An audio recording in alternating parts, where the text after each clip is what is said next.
De retour à Entre nous, exclusivement sur les ondes de TV Rogers. Et tout à l'heure, on a mis de l'ordre dans notre salle de bain. Mais là, on va mettre de l'ordre dans notre carrière. Et justement, pour nous en parler, nous parlons avec notre experte en gestion de carrière, André Martineau, qui nous donne 3 étapes pour planifier notre carrière. Je suis bien dit, hein, André, il faut mettre de l'ordre dans notre gestion de carrière. Super bien dit, effectivement.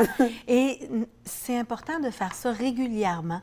Parce que c'est pareil comme dans une chambre de bain. Ça bouge, hein? On a des nouveaux projets, il y a des nouvelles propositions qui nous arrivent, on voit une offre d'emploi.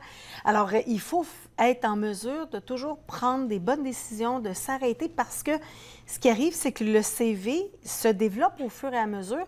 Et lorsqu'on se présente en entrevue ou lorsqu'on présente notre candidature pour un poste, c'est ce qui se passe, c'est ce qu'il y a décrit. Alors, si on a fait toutes sortes de choix, puis qu'on se retrouve avec, là, j'ai le goût de comparer avec un tiroir de chambre de bain, mais à ce moment-là, ça n'a plus de sens. Donc, effectivement, moi, ce que je recommande, c'est certain, avec la vie qu'on mène aujourd'hui, le rythme, c'est de faire une réflexion sur sa planification de carrière au moins une fois par année. OK. Se demander, je suis-tu à la bonne place? Puis je pense que certaines organisations permettent ça. Ils encouragent ça, oui. Oui, lorsque vient le temps de faire l'évaluation de rendement, l'élaboration d'un plan d'apprentissage. Ça, c'est le genre de moment où est-ce que c'est le temps de juste prendre un temps de réflexion, une pause, se demander et passer à travers les 3 étapes que je veux vous présenter ce matin, Barbara. Donc, on commence. Donc, la première étape, c'est de se demander qui suis-je? La grande question. Mais là, des fois, ça peut être difficile parce qu'on est rendu dans des... Tu sais, des fois, on a des questions existentielles. Puis là, c'est là qu'on se remet en question beaucoup.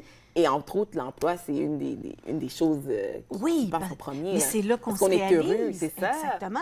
Parce que c'est là qu'on exploite notre talent. Ouais. Alors, si notre talent, on le met à côté puis on fait des choses régulières qu'on aime moins, n'aime pas. ça va paraître dans notre teint, ça va paraître dans notre humeur. Les enfants, la famille, tout le monde va se rendre compte qu'on n'est pas à la bonne place. Alors, vraiment de reconnaître qui vous êtes sur 2 plans. OK? Moi, je recommande beaucoup de regarder dans un premier temps qui vous êtes personnellement. OK. Puis ça, souvent, c'est quelque chose qu'on a tendance à mettre de côté. À se dire, ah ben là, je suis au travail, donc je parle pas de ma famille, qui je suis, moi, comme individu, je mets ça de côté. Et moi, lorsque je travaille avec les gens au niveau de la planification de carrière, je jumelle les 2. Donc, personnellement, quel genre de questions les qualités. OK. C'est quoi mes passions? Qu'est-ce que je fais la fin de semaine? Qu'est-ce que je pourrais lire des heures et des heures, l'actualité ou coup de pouce? Oui. C'est quoi qui me fascine? Les recettes ou le ménage de la chambre de bain, le rangement, le classement? Ça nous permet de voir c'est quoi nos passions, c'est quoi nos intérêts. Et ça fait en sorte que le matin, on n'aura pas de problème à se lever. Si on a choisi un métier, si on a choisi un endroit qui est en lien avec qui on est comme individu. Je suis même pas en train de parler de ce qu'on a étudié ou du côté professionnel. C'est important d'aller voir la source. La source. Qui on est comme individu. Et c'est un grand questionnement, ça. OK. Bien, c'est un grand questionnement, mais si on est si on est en grand questionnement, oui, c'est important de revenir. Puis à ce moment-là, c'est là où est-ce qu'il y a des outils, comme ici, j'ai apporté Mission Passion, ou encore votre mission de vie, qui est un autre livre qui permet de faire des réflexions. Alors ça, c'est des outils qui permettent de supporter la réflexion.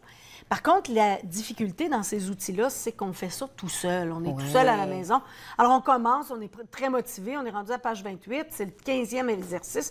Là, on ralentit, puis on oublie ça. Est-ce que tu dis qu'on est tout seul, est-ce que ça peut être une bonne façon peut-être de demander à notre entourage? Comme, qu'est-ce que tu vois en moi, par exemple? Tout à fait. Oui, OK. Oui, des c'est fois, on ça. ne se rend pas compte. C'est là où est-ce que le programme, j'ai développé un programme de planification de carrière, puis c'est là que ce programme-là aide. Dans un premier temps, les exercices, bien, il y a un suivi. Alors, quand les exercices sont faits, bien, tu n'es pas tout seul. Tu fais les exercices, puis là, bien, il y a quelqu'un pour valider. Oui, pour valider. Et effectivement, il y a des exercices que je recommande de proposer aux gens autour. OK. Et là, juste avant d'aller à la pause, parce que je sais que le segment va terminer bientôt, mais je veux mentionner que c'est important aussi de faire le point et le bilan par rapport à sa vie professionnelle. Alors, même si on se dit, je veux faire un 180 degrés, je veux vraiment changer complètement, moi, ce que je recommande, il faut quand même regarder ce qu'on a fait jusqu'à date. C'est impossible que la formation académique qu'on a fait, les réalisations, toutes les capacités, les habiletés qu'on a développées au fil des années, c'est impossible qu'on les recyclera pas. Donc, avant de prendre des décisions, regardons ce qu'on a comme ingrédient, puis ensuite, on pourra faire des choix. Et ça va être les étapes 2 et 3. 2 et 3 qu'on va faire au retour de la pause. Au retour de la pause, avec Barbara. André Martineau, Oui. notre experte en gestion de carrière. Ça se poursuit entre nous exclusivement sur les ondes de TV Rogers.